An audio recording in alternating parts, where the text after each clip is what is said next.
Era un lunes por la mañana, de esos en los que el edificio aún olía a cera fresca del equipo de limpieza del fin de semana.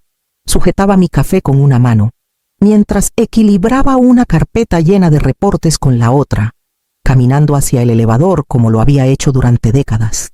Cuando las puertas se abrieron, entré sin darme cuenta de que el hombre a mi lado era Mauricio Vega, el nuevo director general del que todos hablaban en susurros. El elevador dio un pequeño salto cuando acomodé mis papeles, y en ese instante la taza se inclinó. El café salpicó su impecable saco. Mi corazón se detuvo. ¡Ay, qué pena!, dije rápidamente, buscando un pañuelo en mi bolso. No lo tomó. En cambio, me lanzó una mirada tan filosa que sentí que podía arrancarme años de encima. «Gente como tú no debería estar aquí», dijo con voz fría. No gritó, pero sus palabras cortaron más hondo que cualquier grito. Me quedé paralizada, con el pañuelo aún en la mano. Quise explicarme, fue un accidente. Le pasa a cualquiera, pero algo en su expresión me advirtió que no lo intentara. Se limpió la manga con asco, como si mi sola presencia lo hubiera contaminado. Las puertas del elevador se abrieron en el piso de los ejecutivos, y él salió sin mirarme. Me quedé dentro mientras las puertas se cerraban de nuevo, con el pecho apretado. Después de tantos años aquí, de haber llevado esta empresa a través de tormentas que pocos conocían, un café derramado me había convertido en un estorbo invisible en su camino. Cuando llegué a mi escritorio, los murmullos ya habían comenzado. Las asistentes me miraban de reojo, con curiosidad, con preguntas que no se atrevían a mí a hacer en voz alta. Me senté lentamente, con la mano aún temblando por el encuentro. Me dije que solo era una mala primera impresión, pero en el fondo sabía que no era así. Su mirada, el desprecio en su voz, no tenía que ver con el café, tenía que ver conmigo. Para la tarde, descubriría hasta dónde estaba dispuesto a llevar ese juicio. Esa tarde, justo cuando terminaba el pronóstico trimestral que le había prometido al equipo de finanzas, llegó un correo seco. Preséntese en Recursos Humanos de inmediato. El remitente era Mauricio Vega en persona. El pulso se me aceleró, pero me obligué a recoger mis notas con calma antes de caminar por el pasillo. En la oficina de Recursos Humanos, Mauricio estaba sentado a la cabeza de la mesa, como si fuera el juez de su propio tribunal. 2 gerentes de Recursos Humanos lo flanqueaban, ambos evitando mi mirada. No perdió tiempo en cortesías. «No hay lugar para ti aquí», dijo, con voz baja pero firme. «Vete hoy mismo». Las palabras cayeron pesadas, casi irreales. Le había dado 30 años a esta empresa. Mi padre había construido sus cimientos, y ahora, por un café derramado, me estaban borrando. «No entiendo», dije con calma, manteniendo la voz firme. «He cumplido todas las metas. Entrené a la mitad de los gerentes que están arriba y…» Me interrumpió con un gesto despectivo. «Tu estilo no encaja con mi visión». Así de simple. Alzó la voz a propósito, asegurándose de que el personal de Recursos Humanos escuchara cada sílaba. «No es negociable. Recoge tus cosas». Los gerentes se movieron incómodos, su silencio cómplice. Sentí su lástima, pero la lástima no ofrecía defensa. La garganta se me cerró, pero me negué a dejar que él viera mi debilidad. «Si esa es tu decisión», respondí con firmeza. «Está bien». Por un instante, pareció irritado porque no supliqué, no luché. Quería un espectáculo, y le negué esa satisfacción. Me levanté, guardé mis notas en la carpeta con movimientos deliberados. Al salir de la oficina, sentí las miradas de los escritorios cercanos, curiosas, inquietas. Los murmullos comenzaron en cuanto pasé. Cuando llegué a mi escritorio, mi acceso al sistema ya estaba bloqueado. Una caja de cartón me esperaba, cortesía de Recursos Humanos, mi placa con mi nombre, la foto enmarcada de mi papá, la planta que regaba cada lunes por la mañana, todo reducido a objetos para llevarse. Levanté la caja lentamente, con la cabeza en alto, y caminé por los mismos pasillos donde antes me saludaban con respeto. El silencio que me siguió era más fuerte que cualquier aplauso. En los días siguientes a mi despido, los pasillos que recorrí durante décadas cargaron mi ausencia como una sombra. No estaba ahí para verlo, pero las noticias me llegaron a través de amigos que aún trabajaban dentro. Mi partida se había convertido en una especie de leyenda de oficina casi de la noche a la mañana. Decían que los murmullos seguían a Mauricio a donde fuera. Las asistentes se inclinaban unas hacia otras en la máquina de café, susurrando. Ya supiste cómo corrieron a Alejandra sin aviso, sin razón. Los gerentes miraban por encima del hombro, preguntándose de quién sería el próximo nombre. Mauricio no perdió tiempo en hacerse sentir. En una semana, departamentos enteros fueron reestructurados. Empleados con experiencia, personas que yo había guiado durante años, fueron escoltados fuera con la misma frialdad que yo había enfrentado. Sus reemplazos llegaron rápido, con currículums impecables y sonrisas ensayadas. Todos parte del círculo de Mauricio de empresas anteriores. Para el mundo exterior, sin embargo, pintaba un cuadro muy diferente. Las revistas financieras comenzaron a publicar reportajes brillantes con su foto Mauricio Vega, el reformador audaz. Los titulares alababan su liderazgo decisivo y su visión audaz para el futuro. Daba entrevistas sobre recortar desperdicios y fomentar la innovación. Cada palabra ensayada, cada gesto coreografiado. Dentro de la empresa, la realidad era más dura. Las horas extras aumentaron. Los proyectos se estancaban. El sentido de lealtad que antes mantenía a la gente trabajando hasta tarde comenzaba a deshilacharse. Los empleados recordaban cómo yo recorría los pisos, deteniéndome a preguntar por sus familias, llevando tortas extras en días largos, defendiéndolos cuando los de arriba exigían demasiado. Ahora trabajaban bajo un hombre que no se interesaba por nombres, solo por títulos. Un hombre que creía que el miedo era más eficiente que la confianza. Lo supe todo por llamadas en la noche, actualizaciones discretas de aliados que no me habían olvidado. Sus voces cargaban frustración y, debajo de eso, algo más afilado resentimiento. Aún no sabían cuánto poder tenía en realidad. Ni Mauricio tampoco. En casa, me sentaba en silencio, con el sobre sellado de mi padre aún descansando en el cajón, donde lo había dejado hace años. Mis manos lo tocaban más a menudo ahora, sintiendo el peso que llevaba. Pronto lo abriría, y todo cambiaría. Esa noche, la casa se sentía más pesada de lo normal. Me senté en el viejo sillón de cuero de mi padre, el que había llevado a mi estudio después de que él falleció. Sus brazos gastados aún tenían el leve aroma de su loción, una mezcla de cedro y tabaco que me transportaba al pasado. Cerré los ojos y me vi de niña, siguiéndolo por los pasillos de la empresa. Los fines de semana eran nuestras aventuras secretas, yo sentada en una silla giratoria en su oficina, con crayones esparcidos sobre el escritorio mientras él revisaba reportes.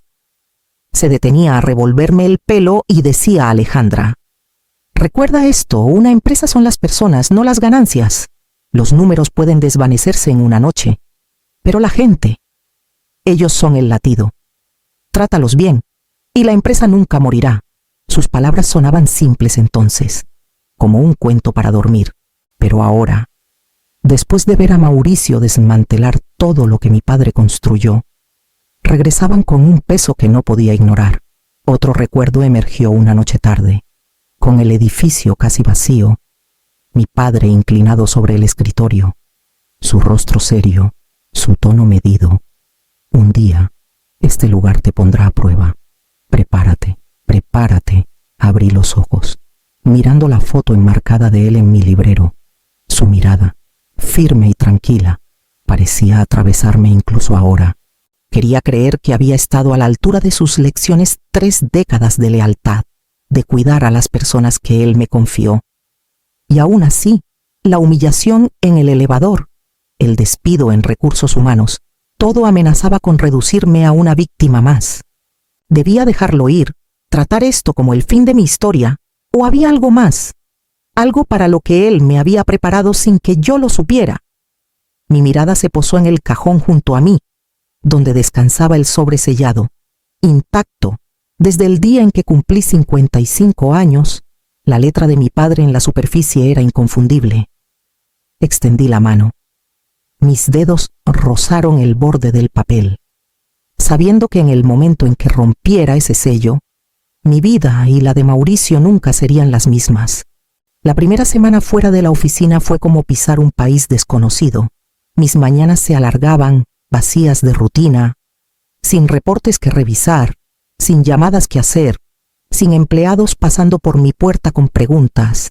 Los amigos llamaban, animándome a verlo como libertad. Viaja, sugirió uno. Empieza de nuevo, dijo otro. Asentí, pero sus palabras se deslizaban por mí. No entendían que mi vida estaba tejida en las paredes de la empresa, hilo por hilo.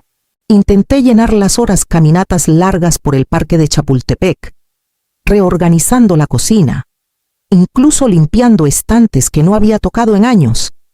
Pero cada tarea me llevaba al mismo pensamiento. Mauricio me había borrado con una sola frase. Una noche, invité a una amiga cercana. Entre copas de vino tinto, me apretó la mano. Alejandra, tú vales más que ese lugar. Suéltalo. Sonreí débilmente, pero mis pensamientos estaban en otro lado. El sobre sellado seguía en el cajón de mi estudio, pesado con su propio silencio. La letra de mi padre me miraba cada noche. Para abrirse en tu cumpleaños, número 55. Ese hito había pasado semanas antes, pero aún no encontraba el valor para romper el sello. Finalmente, llamé a nuestro abogado de la familia, el señor Torres, un viejo amigo de mi padre.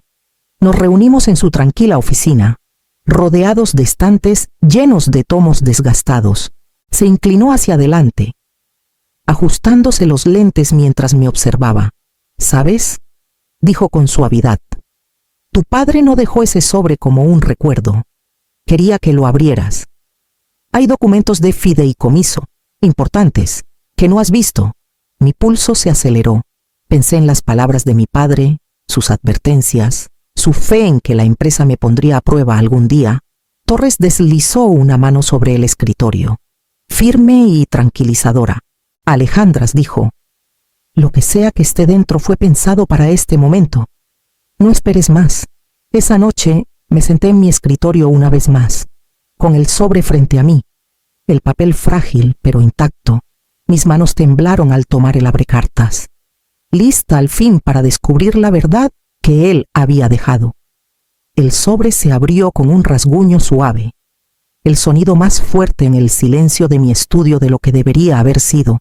Dentro había varios documentos doblados, ligeramente amarillentos por el tiempo, con la firma de mi padre en cada página. Mis ojos recorrieron las palabras, al principio sin comprender, luego con creciente incredulidad. 90%. Se me cortó la respiración. La mayoría de las acciones de la empresa habían sido puestas en un fideicomiso para mí, efectivo en mi cumpleaños número 55.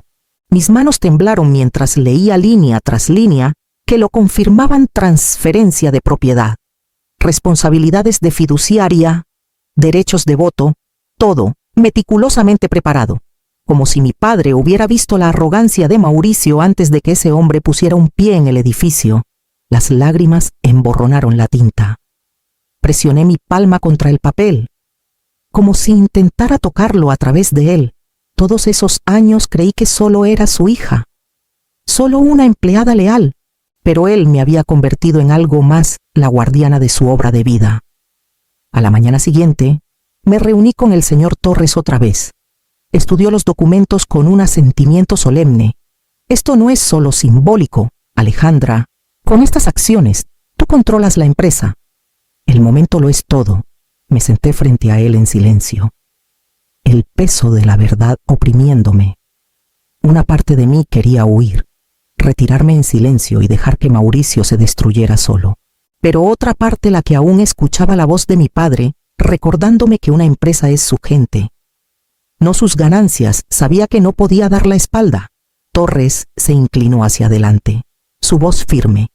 No te apresures. Deja que él crea que está seguro. Cuando actúes, que sea decisivo. Esa noche, guardé los documentos cuidadosamente en el sobre, sellándolos dentro de mi escritorio. Mi reflejo en la ventana oscurecida parecía desconocido, más calmado, más fuerte, resuelto. Mauricio pensó que había terminado mi historia. No se dio cuenta de que apenas comenzaba. En las semanas siguientes, viví 2 vidas.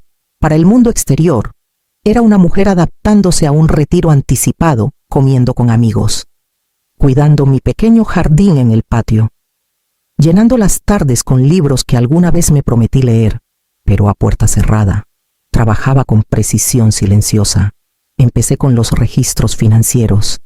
Los documentos públicos eran fáciles de conseguir, y los números contaban una historia preocupante: ingresos cayendo, costos disparados, gastos ejecutivos disfrazados de inversiones estratégicas.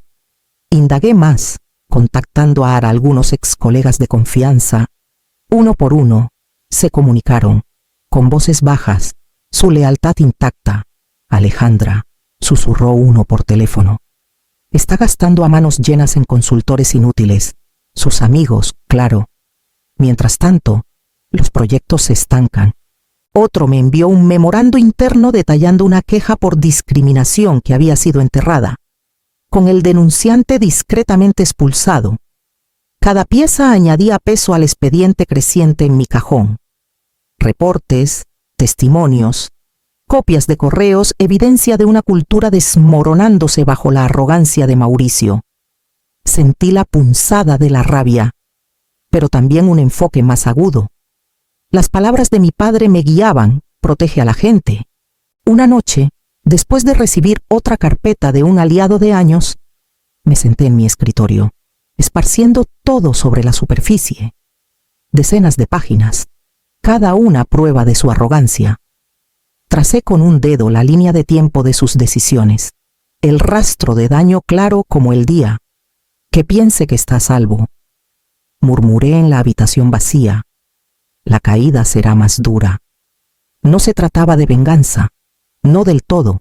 Se trataba de la empresa, de las personas que aún trabajaban hasta tarde bajo miedo en lugar de orgullo.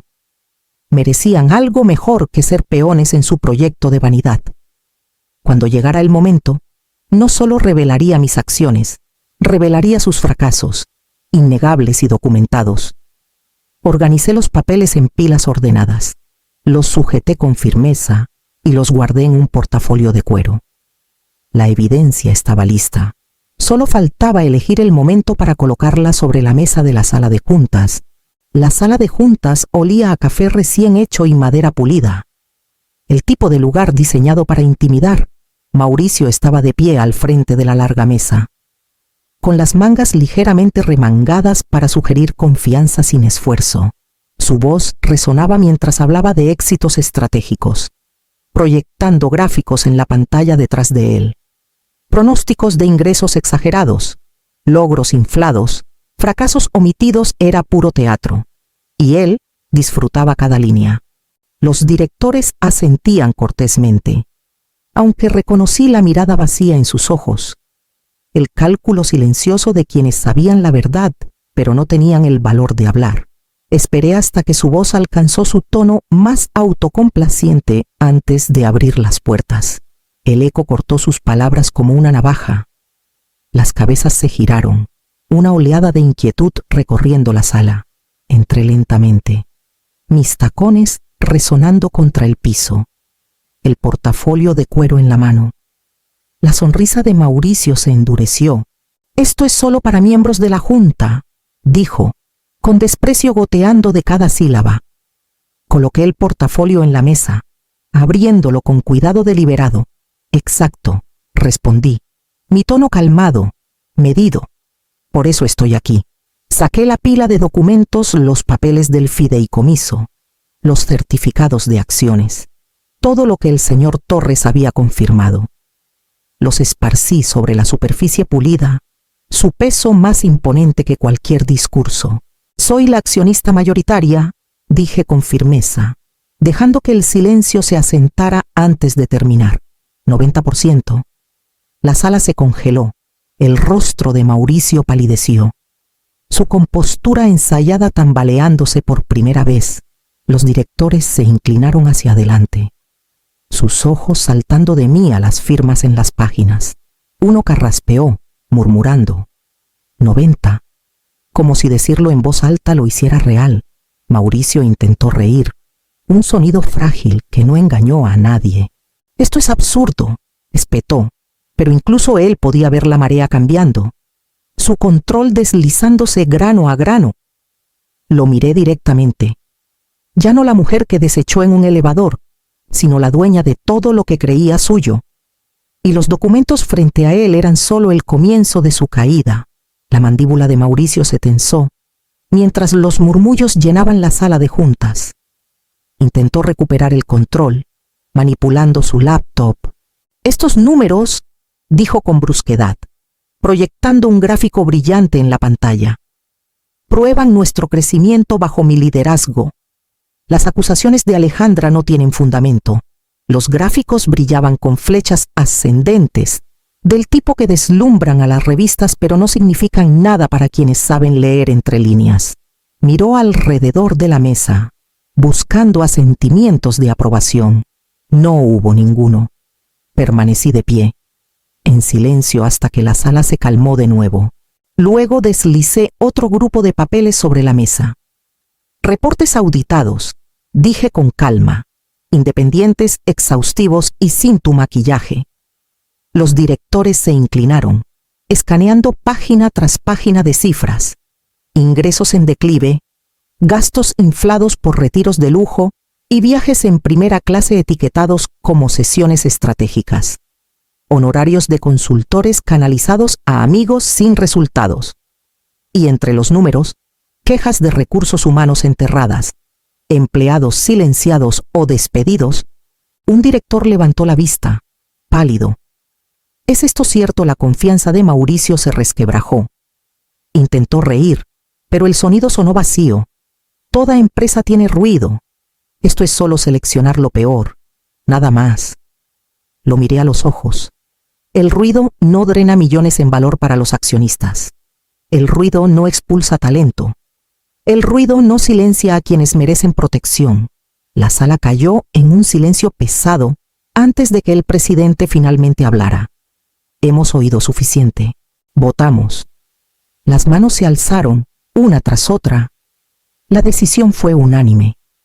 Respiré hondo, la voz de mi padre resonando en mi mente mientras decía las palabras que terminaron con el reinado de Mauricio. A partir de este momento, Mauricio Vega queda destituido como director general. Su rostro se contorsionó, la furia apenas contenida. Cerró su laptop de un golpe, esparciendo papeles mientras se dirigía a la puerta. «Te arrepentirás de esto», siseó. Aunque su voz se quebró bajo el peso de la humillación, la puerta se cerró tras él, dejando solo el silencio y el leve susurro de los documentos en la mesa. Por primera vez en meses, sentí que la empresa respiraba y supe que el verdadero trabajo, restaurar lo que mi padre construyó, estaba por comenzar. El día después de la destitución de Mauricio, me paré frente a los empleados en el atrio, el mismo lugar donde él alguna vez dio sus discursos sobre eficiencia. Miré los rostros cansados, cautelosos, pero esperanzados. Tomé aire y dije las palabras que había esperado años para pronunciar. Esta empresa vuelve a pertenecer a su gente. El silencio se rompió con aplausos, no estruendosos pero sinceros. El alivio recorrió la multitud. Y vi lágrimas en más de un par de ojos. Por primera vez en meses, sentí el edificio vivo otra vez. Los días siguientes estuvieron llenos de trabajo. No del tipo que Mauricio glorificaba en revistas, sino del que importaba. Reinstalé a gerentes que habían sido despedidos injustamente, personas que habían mantenido a flote la empresa en sus peores momentos. Recursos Humanos fue reconstruido desde cero. Su propósito ya no era silenciar quejas, sino proteger a las personas que confiaban en nosotros. Volví a caminar por los pasillos, no como un fantasma del pasado, sino como alguien decidida a restaurar la dignidad. Pronto se supo que Mauricio estaba bajo investigación por mala conducta financiera. Los gastos excesivos, los reportes fraudulentos, las quejas enterradas, todo lo alcanzó. Su imagen, alguna vez pulida, ahora llenaba titulares por todas las razones equivocadas. No celebré su caída, simplemente seguí adelante. Un año después, los números contaban una historia diferente. Los ingresos subían constantemente, pero más importante aún, el ánimo estaba más alto que en años. Las risas volvieron a las salas de descanso y la innovación floreció en las oficinas. La empresa no solo sobrevivía, prosperaba. Una noche, de pie en mi oficina, el atardecer bañaba de dorado el retrato de mi padre en la pared. Susurré suavemente: lo logramos, papá.